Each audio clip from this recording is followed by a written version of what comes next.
it. Munggong sa buong kabahayan. Pero bago dumating ang asawa ko, ay, paluto na siya. Paluto na at grabe na yung amoy.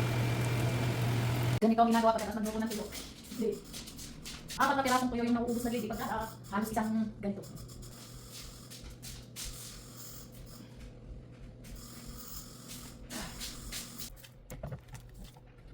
Rice is life.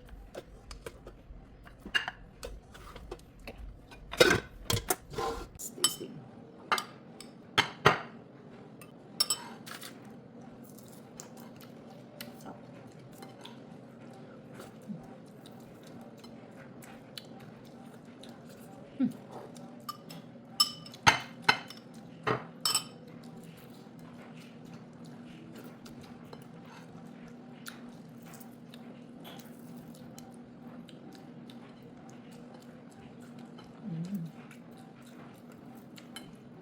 Piling ko gutom na gutom ako eh.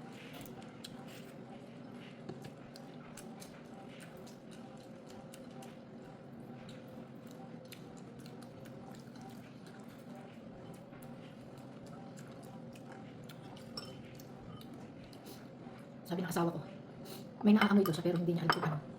Sabi ko tuyo yun. Hindi lang sobrang maamoy. Talagang ang dami kong gate na inubos.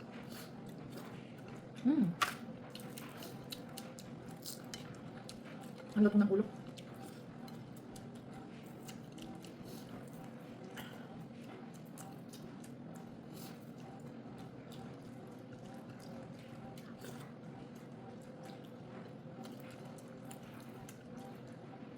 Sarap talaga, nakakasabay kumain.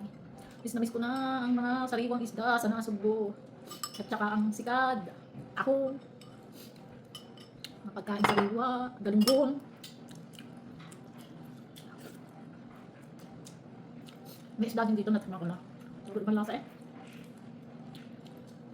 May tilapia din. Ang lalaki nga eh.